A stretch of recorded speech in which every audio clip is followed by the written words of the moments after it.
Ah là là, cette sonnerie. Au fait, tu sais ce qu'il faut faire comme travail en techno? Non, mais attends, Monsieur Techno, il va expliquer.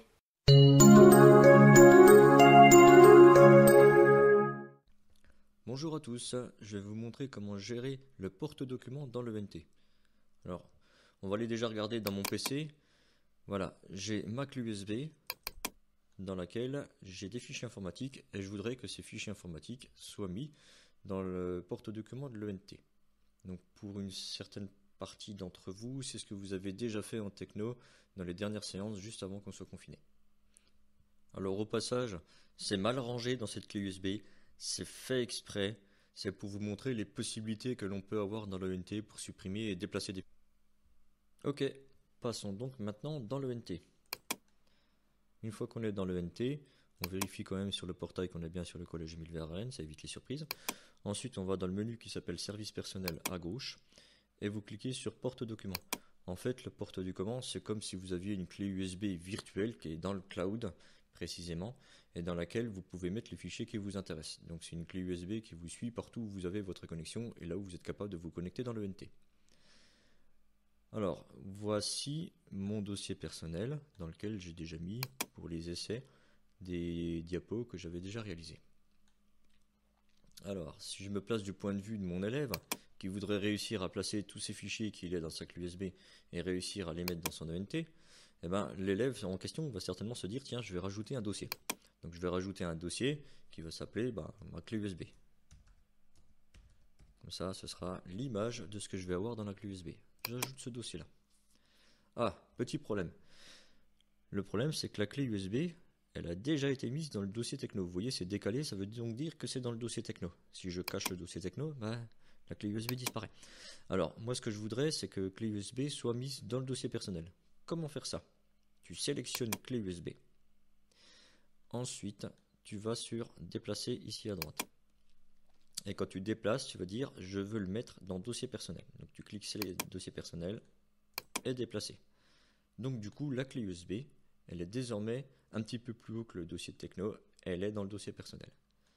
Maintenant, je sélectionne cette clé USB. Enfin, je sélectionne le dossier qui s'appelle clé USB plus précisément. Alors quand c'est sélectionné, ça apparaît en bleu clair. Je voudrais mettre des fichiers là-dedans.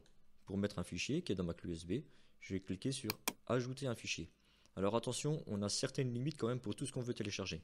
10 fichiers maxi d'un coup et 20 mégamax par fichier. C'est déjà pas mal. Et si on veut télécharger 50 fichiers, il faudra faire 5 fois 10 fichiers les uns derrière les autres. Donc là pour l'instant je vais aller chercher le fichier que je veux mettre dans mon ENT. Et par exemple un fichier qui s'appelle sans nom. Je sélectionne ce fichier là, je fais ouvrir, je l'ajoute. Voilà. Et si jamais je veux mettre plusieurs fichiers en même temps, comment je vais faire? Bon, je clique toujours sur mon dossier, clé USB, je vais sur ajouter un fichier, je vais sélectionner des fichiers, et tous les fichiers que je veux sélectionner, par exemple, je vais cliquer sur le premier, ensuite, je vais appuyer sur la touche CTRL du clavier CTRL tout en bas à gauche, maintenir cette touche CTRL enfoncée, sélectionner les uns derrière les autres les fichiers qui m'intéressent. Quand j'ai fini de sélectionner, je relâche la touche CTRL. Il reste sélectionné. Ensuite, j'appuie sur ouvrir. Les fichiers se téléchargent.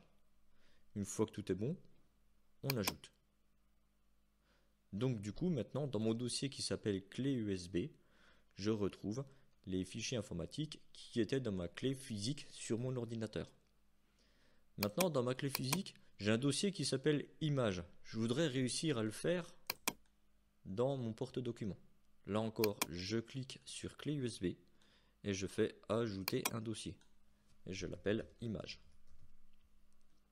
Alors, je n'ai pas la possibilité d'importer directement tout un dossier et tout le contenu qui va avec. Je suis obligé de faire le dossier, de sélectionner ce dossier en particulier et d'aller chercher les fichiers qui sont dans ce dossier-là. Regardez, je vais sur sélectionner les fichiers, je vais dans ma clé USB, donc je suis toujours bien dedans, je vais dans Images et je vais choisir les images dont j'ai besoin. Donc j'ouvre ces images-là, elles se téléchargent, je les mets dans mon ENT. Donc, dans le porte-document, je vais retrouver ce que j'avais dans ma clé USB, c'est-à-dire un dossier images qui contient 2 images. Donc je vous montre dans la clé USB, j'ai le dossier images qui contient 2 images. Et également, en dessous du dossier images, j'ai d'autres fichiers informatiques. Donc un truc avec un nom barbare. Et puis après, des fichiers qui s'appellent mon diapo version 2, mon diapo version 3, puis un truc qui s'appelle sans nom. Je pense que vous en avez beaucoup des sans nom aussi. Donc voilà, est-ce que c'est ce que j'ai dans ma clé USB? Oui, j'ai bien un nom barbare, j'ai bien un diapo version 2, version 3, et puis un sans nom.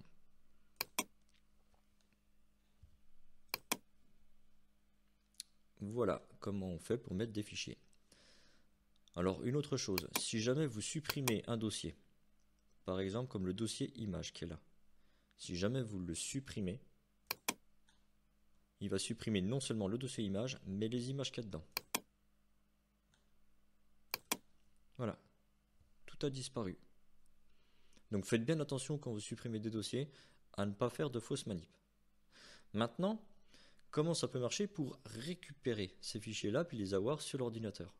Eh bien, le fichier qui t'intéresse, par exemple le fichier qui s'appelle sans nom 1.odt, d'ailleurs je ne sais plus ce qu'il y a dedans, tiens, faudrait que je vois. Eh bien, je vais cliquer dessus.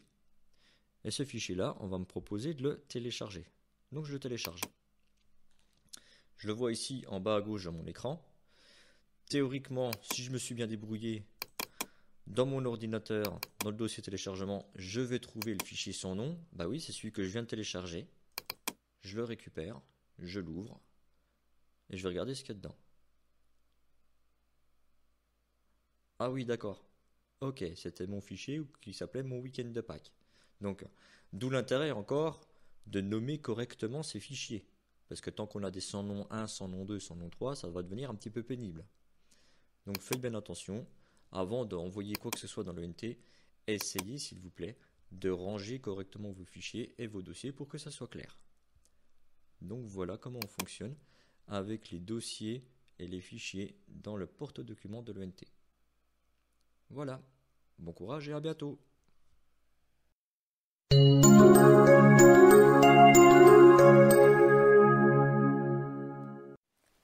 Ah bah c'est déjà fini?